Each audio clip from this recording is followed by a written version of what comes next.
Hello and welcome dear students of class 6. Your exam have been postponed. Don't worry about that. They'll happen with the revised schedule.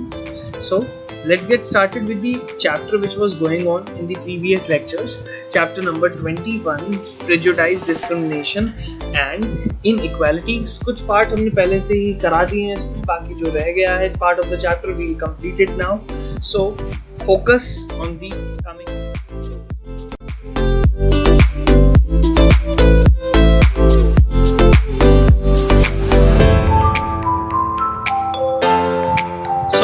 Today's topic for discussion, which will be discrimination and inequality. जो पहला topic है हम cover करेंगे आपका, वो है discrimination and inequality. ये सुना जरूर होगा सबने वर्ड, डिटेल में पढ़ते हैं इसके बारे में. Discrimination is unjust treatment of the person or people on the basis of prejudice without regard to the individual merit. मतलब बिना सोचे समझे किसी के बारे में धारणाएं बनाना is known as the discrimination. हम कह सकते हैं discriminate कर रहे हैं किसी को किसी भी basis पे, right? So prejudice arising out of the diversity and lack of the feeling of equality among the people and can also lead to the discrimination. अब कई बार क्या होता है कि हमारे अंदर फीलिंग आ जाती है कि this person so and so is not equal to me, so we start discriminating him,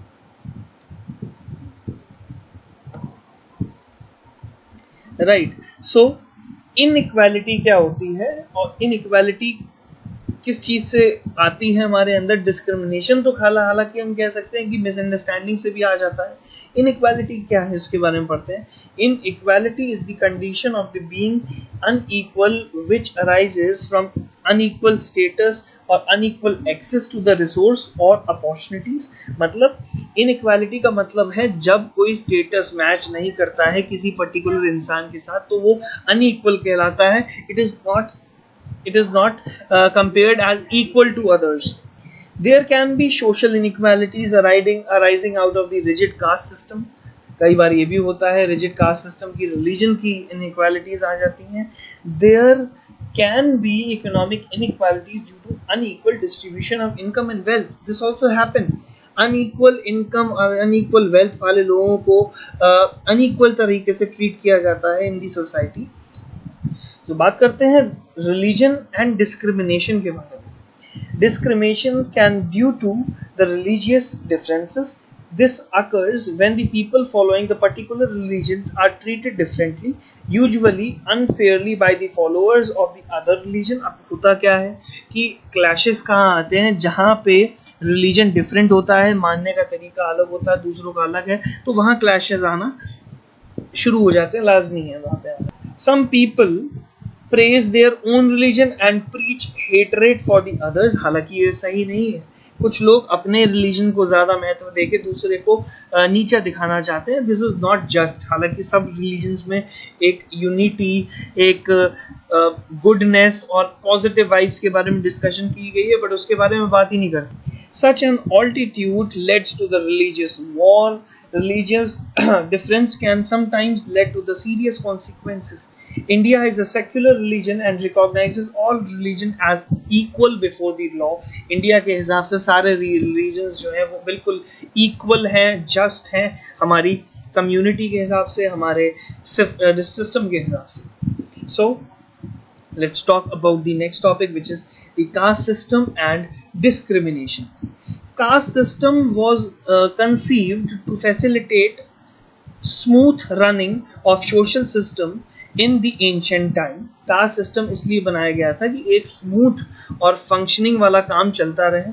हालांकि हर एक का पर्टिकुलर रोल था, हर एक का पर्टिकुलर एक असाइंड रोल था जो उस समय होता था, बट ये चीज आगे चल के क्लैशेस में बदल गई. However, over time the rigidity crept in. Instead of the convenience, it leads to the discrimination. वही बात हमने आपको बताई थी.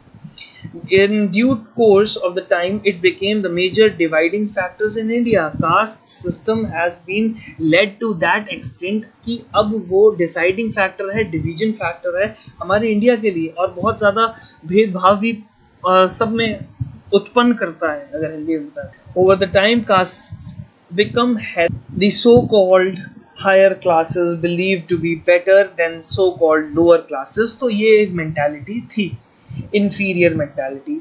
So the higher caste were based against the lower caste, biased against the lower caste, especially those who were seen as so-called untouchables. तो उस समय पर untouchables जो लोग होते थे उनको बहुत ज़्यादा नीची जाति का माना जाता था. People belonging to so-called these low caste all were not allowed certain facilities as drawing water from the public wells or entering the temples. अगर आपको इसका एक अच्छा एग्जांपल चाहिए, so you may watch the TV serial on, I don't know the channel exactly, वो भीमराव अंबेडकर वाला जो serial है बेसिकली वो इस पे बहुत अच्छे से बेस्ड है. So you can watch this.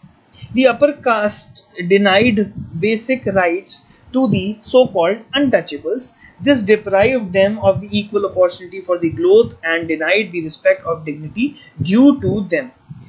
After the independence, the practice of untouchability has been declared illegal by the Constitution of India.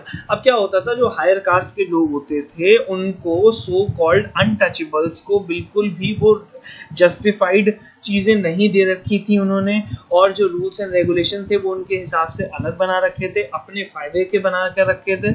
और हम कह सकते हैं कि बिल्कुल ही नीची जाति के जो लोग थे उनको बिल्कुल कहीं भी ट्रीट नहीं किया जाता अच्छा. और basically there was no such equality after the independence. This was a crime. This was considered as the illegal act. Or the farmers of our constitution set out the vision and goal to ensure that all the people of India are treated equal. So farmers ने ये चीज़ constitution में ठीक कराई, set out the vision of the goal to ensure that all the peoples of India are treated equal. अब इस context में हम लोग बात करेंगे आगे in the coming video. Thank you so much for watching this.